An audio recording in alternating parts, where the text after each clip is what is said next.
रात के करीब 1 बज चुके थे। एक पुराने से पुस्तकालय में, जहां चारों तरफ अंधेरा ही अंधेरा छाया हुआ है। एक ऐसा पुस्तकालय जिसे देखकर ही लग रहा है ना जाने कितनी मुर्दा किताबों में जिंदा राज जलाए गए हों। पुस्तकालय में सिर्फ और सिर्फ सन्नाटा ही पसरा हुआ था। तभी किसी के बेचैन जूतों के टक टक चलने की आवाज आती है और किसी पुरानी घड़ी के कांटों की टिक टिक की आवाज। उस बंद लाइब्रेरी में 2 जिंदा आवाजें थी। तेज तेज कदमों के चलने की आवाज एकदम से थम जाती है। तभी अचानक एक शख्स अपनी जेब से माचिस निकाल कर चलाता है और वो और कोई नहीं बल्कि विद्युत ही होता है।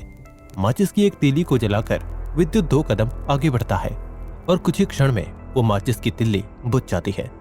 तभी विद्युत अपने मन में बोलता है, विद्युत, क्या तुझे सालों पुराने पुस्तकालय में वो मिल पाएगा जो तू ढूंढने के लिए आया है? देखकर तो ऐसा लग रहा है ये लाइब्रेरी सालों से बंद है, लेकिन वो घड़ी वो कैसे चल रही है?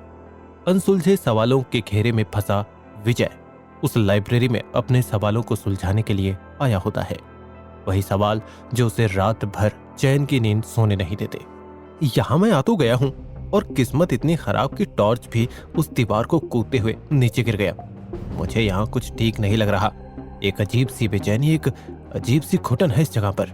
मुझे नहीं सहा जाएगा। मुझे अभी यहाँ से निकलना चाहिए। विद्युत उस लाइब्रेरी के अंदर बहुत डर रहा था। वो तुरंत उस अंधेरी लाइब्रेरी से बाहर निकलता है और उस जगह से सीधा अपने घर चला जाता है। अगली सुबह चिड़ियों की चहचहाहट के साथ सुबह होती है। घर के सभी लोग अपने अपने काम में लगे होते हैं। वहीं गीता मंदिर में पूजा करके आरती की थाली लेकर पूरे घर में जोत फैला रही थी और उसी वक्त गीता के फोन की घंटी बजती है। वो तुरंत अपना फोन उठाती है और फोन कॉल सुनते ही उसके हाथ से आरती की थाली नीचे फर्श पर गिर जाती है। परिवार के सभी लोग आश्चर्य से गीता की तरफ देखते हैं। तभी मोहिनी भागकर गीता के पास आती है और पूछती है, क्या हुआ? गीता मोहिनी की बात का कोई भी जवाब नहीं देती और सीधा भागकर मंदिर के पास चली जाती है। राकेश ओबरॉय ये सब देखकर काफी हैरान होता है और वो भी गीता के पास भागकर जाता है और बहुत ही बेचैनी के साथ गीता के कंधे पर हाथ रखकर पूछता है, भाभी क्या हुआ? मुझे बताइए, आखिर हुआ क्या है? ऐसी क्या बात हो गई जो आपके हाथ से आरती की थाली नीचे जमीन पर गिर गई? आप कुछ बोलती क्यों नहीं है? तभी गीता नम आंखों से राकेश ओबरॉय की तरफ देखती है और एक धीमी सी आवाज में कहती है, विद्युत की फैक्ट्री में आग लग चुकी है। इस बात को सुनते ही राकेश को कुछ भी समझ में नहीं आता। वो कुछ देर के लिए शांत हो जाता है और उन्हीं के पीछे खड़ी मोहिनी इस बात को सुनते ही अंदर हंसने लगती है। वो अपनी खुशी सबको नहीं दिखाना चाहती, लेकिन वो विद्युत की फैब्रिक फैक्ट्री में आग लगने के बाद बहुत खुश हो रही थी। मोहिनी के मन की खुशी कुछ ऐसी थी जैसे कि मानो वो किसी बड़े खेल का हिस्सा थी। 2 चेहरे वाली मोहिनी गीता को दिलासा देने के लिए उसके पास जाकर बैठती है और गीता के कंधों में अपना हाथ रखकर कहती है, तुम चिंता मत करो, सब ठीक हो जाएगा, बस भगवान पर भरोसा रखो। उस खबर के बाद बेचैन गीता भगवान के आगे अपने बेटे के लिए कहती है, हे भगवान, ये मेरे बेटे के साथ क्या हो रहा है? उसकी मदद करें, उसका साथ दें। ये उसके साथ क्या हो गया भगवान? अब सिर्फ और सिर्फ आप ही मेरी मदद कर सकते हैं। अब सिर्फ और सिर्फ आप ही मेरे बेटे को इस मुश्किल घड़ी से निकाल सकते हैं। आप उसका सहारा बनो, उसका साथ दो, उसको आपके सहारे की जरूरत है। वहीं बैठी मोहिनी भगवान के ही सामने अपने ही मन में बोलती है, अब भगवान भी तेरी मदद नहीं कर सकते। क्योंकि मोहिनी ने बहुत कुछ सोच रखा है जो वो करके ही रहेगी। दुखों का पहाड़ गीता के ऊपर पड़ गया था और वो उसका भार बिल्कुल भी सह नहीं पा रही थी। दूसरी तरफ मनारा विद्युत की उस फैक्ट्री के पास पहुंचती है जहां भीषण आग लग चुकी है। उस फैक्ट्री को आग में जलता देख मनारा की आंखों को ठंडक पड़ती है। फैक्ट्री को आग की लपटों में देख मनारा अपने मन में मुस्कुराते हुए बोलती है, इन दहकती हुई आग की लपटों को देखकर मेरी आंखों को ठंडक पड़ रही है। कितना सुंदर नजारा है ये, इसको मैं कैमरे में कैद कर लेती हूँ। ले विद्युत, मिल गई तेरी फैक्ट्री मिट्टी में। अब बना अपने उस गीता फैब्रिक को ब्रांड।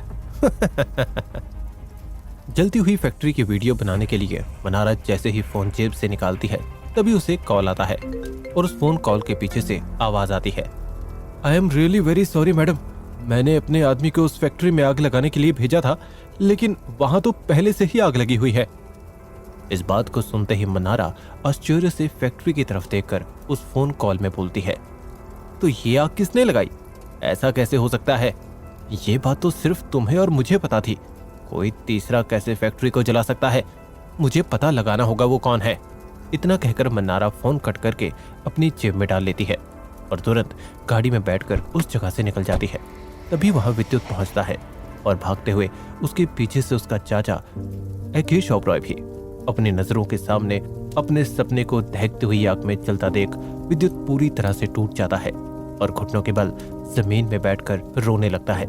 एकेश ओबरॉय विद्युत को सहारा देते हुए उसे हिम्मत देने की कोशिश करते हैं।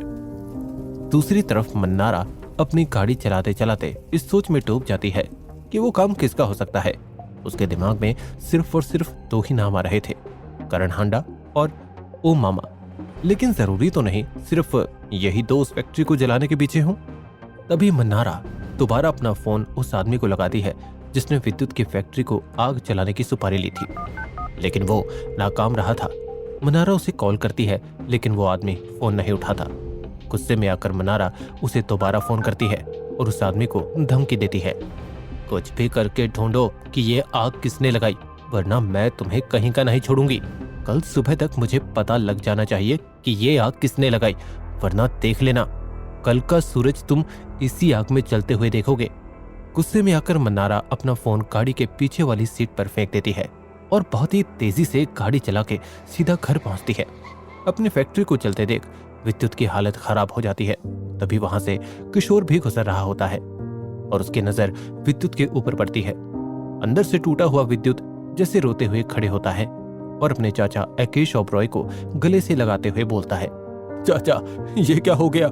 मेरी सारी मेहनत मिट्टी में मिल गई, मुझे कुछ समझ में नहीं आ रहा, अब मुझे आगे क्या करना चाहिए? विद्युत की पीठ को थपथपाते हुए उसके चाचा बोलते हैं, तुम हिम्मत रखो मेरे बेटे, ये जिस किसी ने भी किया है उसका मैं पता लगा कर ही रहूंगा, छोड़ूंगा नहीं उस इंसान को। तभी धीरे धीरे कदमों से किशोर विद्युत की तरफ बढ़ता है और उसके मन में एक ख्याल आता है कि उसे बता दूं कि उसकी फैक्ट्री में आग मन्नारा ने लगवाई है। वो मन्नारा सच में बहुत गंदी है, मुझे विद्युत को बता देना चाहिए, लेकिन नहीं, वो मुझे कहीं का नहीं छोड़ेगी, मुझे मार देगी।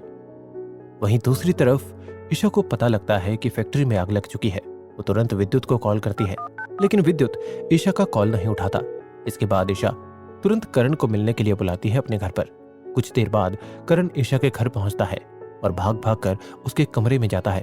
फिर हांफते हुए ईशा से बोलता है, हाँ हाँ बोलो ईशा, बहुत जल्दी में बुलाया तुमने, क्या काम था? इधर आओ करण, मुझे तुमसे कुछ जरूरी बात करनी है। तुम्हें तो पता ही होगा। क्या पता होगा ईशा? मुझे क्या पता होगा? तुम बोलना क्या चाहती हो, साफ साफ बोलो। करण, तुम ही ने विद्युत की फैक्ट्री में आग लगवाई है ना? आश्चर्य से करण ईशा की तरफ देखकर बोलता है, ये क्या बोल रही हो तुम? तुम्हारा दिमाग तो ठीक है ना? भला मैं ये काम क्यों करूंगा? मुझे उसकी फैक्ट्री जलाकर क्या मिलेगा? ईशा तेज तेज कदमों से करण के पास जाती है और शक की निगाहों से उसकी आंखों में आंखें डालकर बोलती है, मुझे सिर्फ और सिर्फ तुम पर ही शक हो रहा है। करण, सच सच बताओ, क्योंकि तुम ही थे विद्युत के दुश्मन, हो ना हो ये काम तुम्हारा ही है। करण ईशा को पीछे की तरफ धक्का देता है और उसके गालों को जोर से पकड़कर बहुत ही गुस्से में बोलता है, तुम्हें एक बार बोलने में समझ में नहीं आ रहा क्या? मैंने नहीं लगाई आग तो नहीं लगाई, अब मानना है तो मानो, नहीं मानना है तो मत मानो। और हाँ, बहुत बुक्के भिजवाए जा रहे थे, उस विद्युत के साथ ठीक ही हुआ जो उसकी फैक्ट्री में आग लग गई। और हाँ, वन एंड लास्ट वार्निंग, दूर रहना उस विद्युत से। अगली बार मुझे पता नहीं चलना चाहिए कि तुम उसके पास या उससे मिलने के लिए गई, वरना इसका अंजाम बहुत बुरा होगा। करण के उस व्यवहार से ईशा रोने लगती है, लेकिन करण ईशा को उसी हालत में छोड़कर वहां से चला जाता है। कुछ देर बाद एकेश ओबरॉय विद्युत को लेकर घर पहुंचता है और उसकी माँ विद्युत को देखते ही भागकर उसके पास जाती है और जोर से गले लगाती है। गले लगाने के बाद उसकी माँ विद्युत से बोलती है, बेटा तुम बिल्कुल भी चिंता मत करो, जो हुआ सो हुआ, तुम फिर से एक नई शुरुआत करो, मुझे तुम पर भरोसा है, तुम दोबारा खड़े हो जाओगे। विद्युत अपनी माँ से कुछ नहीं बोलता। वो इस तरह से सुन पड़ जाता है, उसके कुछ समझ में नहीं आता कि अब आगे क्या करना है। फैक्ट्री में आग लगने का सदमा विद्युत झेल नहीं पाता। तभी विद्युत ग्राउंड फ्लोर से अपने कमरे में जाने की कोशिश करता है, लेकिन तभी रास्ते में उसे चक्कर आ जाता है और वो सीढ़ियों से नीचे गिरने लगता है। सीढ़ियों से गिरते वक्त विद्युत के सर में चोट लग जाती है। एकेश ओबरॉय और कुछ लोग मिलकर उसे कमरे तक ले जाते हैं। तभी कुछ देर बाद डॉक्टर आता है और विद्युत के सर की मरहम पट्टी करके चला जाता है। कुछ घंटे बीतते हैं। दर्द और तनाव से बाहर आकर विद्युत की आंखें खुलती हैं। तब गीता कहती है, अब कैसे हो? ज्यादा चोट तो नहीं आई ना? देखो विद्युत, तुम्हारी चाची आई हैं इतने सालों बाद। वो अपने बगल में मोहिनी को पाता है। विद्युत बिस्तर से उठकर मोहिनी को नमस्कार बोलने की कोशिश करता है, साथ ही उसके पैर छूना चाहता है, लेकिन तभी मोहिनी उसे आराम करने को कहती है। इसी के साथ मोहिनी हैरानी से ये सोचती है कि विद्युत कब से इतना बदल गया। जो कभी उसके सामने झुकता नहीं, आज वो इस हालत में भी उसे प्रणाम कहने के लिए झुक रहा है। तभी मोहिनी विद्युत के हाथ को स्पर्श करती है और अपनी आंखें बंद करके अपने अंतर मन में कुछ मंत्रों का उच्चारण करती है और तभी आश्चर्य से अपने मन में सोचती है, कुछ तो गड़बड़ है, मेरी शक्तियां काम क्यों नहीं कर रही। तभी उसकी नजर विद्युत के गले में बंधे ताबीज के ऊपर जाती है और मोहिनी हैरान होकर अपने मन में आश्चर्य से बौखला जाती है। ये ताबीज इसके पास कहां से आया? तभी बाहर से एकेश चाचा भागे भागे कमरे में आते हैं और घबराते हुए सभी लोगों से कहते हैं, जल्दी सब लोग आओ, भैया की तबीयत बहुत खराब हो गई है। मैंने डॉक्टर को बुला लिया है, आप लोग भी जल्दी आओ। आखिर अचानक से कैसे तबीयत खराब हो गई प्रकाश कपूर की? क्या मन्नारा फैक्ट्री में लगी आग की गुत्थी को सुलझा पाएगी? आखिर कौन है वो जिसने विद्युत की फैक्ट्री में आग लगवा दी? क्या किशोर अपने दोस्त विजय को पहचान पाएगा? ये सब जानने के लिए सुनिए किंग बाय चांस का अगला एपिसोड।